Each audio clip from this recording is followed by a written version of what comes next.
All right, hi, and thanks everybody for joining our webinar. Today's topic is Job Search 2.0, using social media to find a job.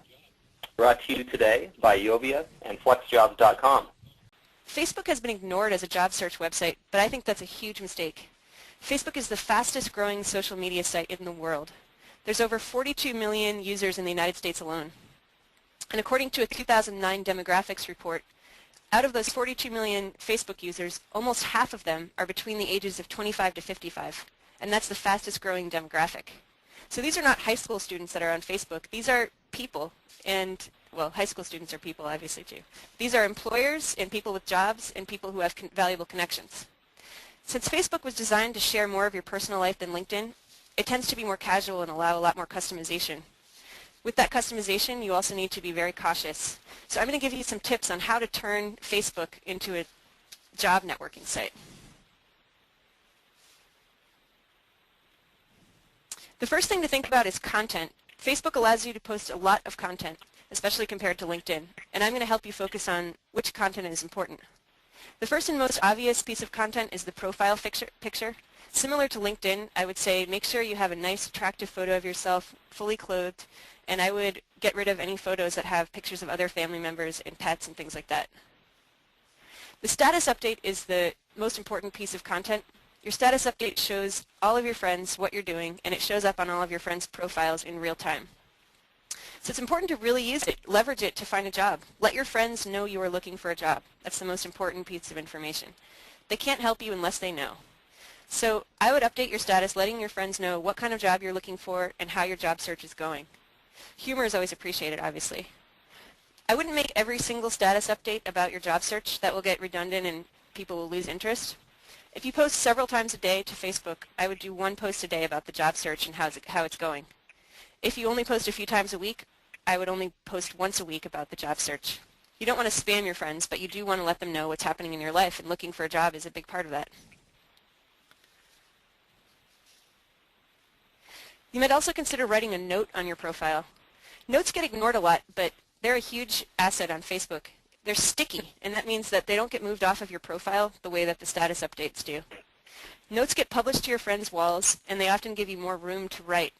You can write more characters in a note than you can in a status update. So the first tip is to post a note on Facebook explaining your situation. I gave an example here. And include something like an objective statement that you would put on your resume with your summary of qualifications and what you're looking for. Another tip is to subscribe to your own blog on your Facebook profile. If you have a blog, every time you update your blog, it will show to your Facebook friends on their profile. If you're blogging about your job search or your industry, it's a great way to get more attention. And you can do this by going to your profile, settings, and then there's a link for blog RSS.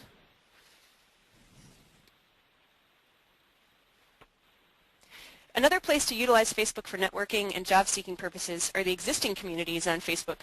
There are groups and causes and fan pages built around every interest in industry. A lot of individual companies have pages also. The one on the screen is a cause for telecommuting and freelance jobs sponsored by our colleagues at FlexJobs.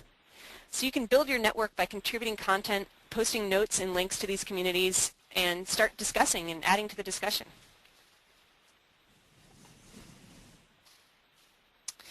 Next, I'm going to talk about cleaning up your profile. As I said earlier, if you're using your Facebook profile for a job search, you need to be more careful. Facebook allows a lot more access and customization than LinkedIn. In general, a good rule of thumb is to assume that your future employer will see your profile. So I'm going to teach you how to clean up your profile so that you can present the best image of yourself. You want to be selective about what information shows up on your profile. Since everyone in your contact list can see your profile, I would recommend taking off your political views, your religious views, and possibly even your relationship status. Those things would not be appropriate in a job interview, and so if you're using Facebook to job network, they wouldn't be appropriate on your profile. They could even act against you if someone doesn't agree with your philosophy.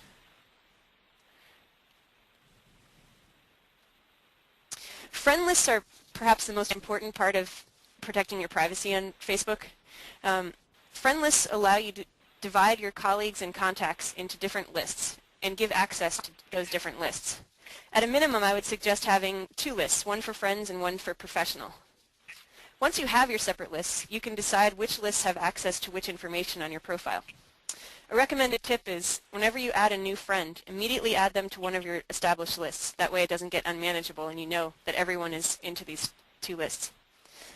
Once you have your friend list, you can go into your individual photo albums and decide which lists can see which photo albums. Your corporate party might be one that you want your professionals to see, but you probably don't want your professional list viewing the bikini shots of you on the beach on your vacation. So you need to go in and manually set each photo album, deciding which friend list can see which album.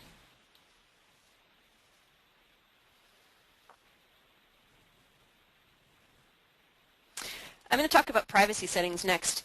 You should get to know this area really well and browse around in here. It allows you to decide how much access your different friend lists will have to your Facebook profile.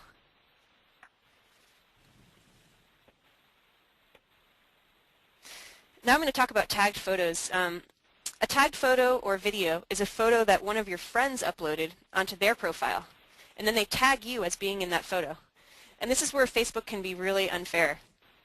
It's not you who posted that photo of you on the beach or you playing beer pong or doing keg stands. It was your friend. But unless you manage your privacy settings, all of your contacts will be able to see that embarrassing photo.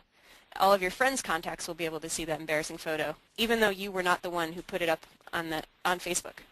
So when you hear stories about people getting into trouble with Facebook, that's usually why. It's not coming up on their profile, but their friends are putting these embarrassing photos up and then tagging them. So luckily there is an answer. When you go to privacy, if you go into your profile and then basic settings, you can control who sees tagged photos of you. Facebook defaults into your friends seeing the tagged photos, but that means everyone in your contact list unless you've already set up those separate friend lists. So if you click on Photos Tagged of You, it takes you to this menu. Here you can choose who sees any tagged photos of you. In this example, I put in only friends with the exception of anyone on my professional list. So that means that my colleagues and business associates will never see an embarrassing tagged photo that someone else has put up on Facebook. Some of us might not want our parents seeing those photos either, so that's where you can really manage who sees what. You need to go ahead and do the same thing for videos. The next privacy setting is your news feed and your wall. This allows you to control what shows up as news on all of your friends' profiles. At a very minimum, I recommend taking down the relationship status.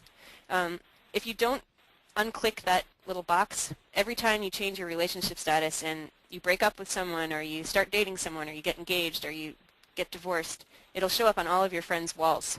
And that can cause a lot of embarrassment. So if you unclick that box and you change your relationship status, it won't go up to everyone else. So I recommend doing that. The last recommendation is to control your applications. Applications can be a fun part of Facebook, but they can also come across as juvenile or embarrassing. They allow you to do things like throw a sheep at someone or send a virtual drink to your friends. So if you go to this setting, Home Settings Applications, it'll allow you to control those applications and choose which ones you want on your profile, which ones you're going to reject, and who sees what.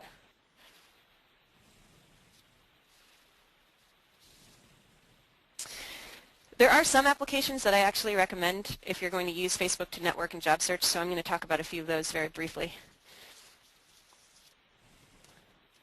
The first one is Jobster. Jobster is similar to LinkedIn in some ways. It allows you to see where your Facebook friends work. So similar to LinkedIn, it tells you which of your connections have jobs in certain places, and then you can ask those friends for tips or recommendations on how to get into those industries. It also allows you to choose job skills that describe you and request certain friends to vouch for those skills. Those recommendations can then show up on your profile similar to LinkedIn.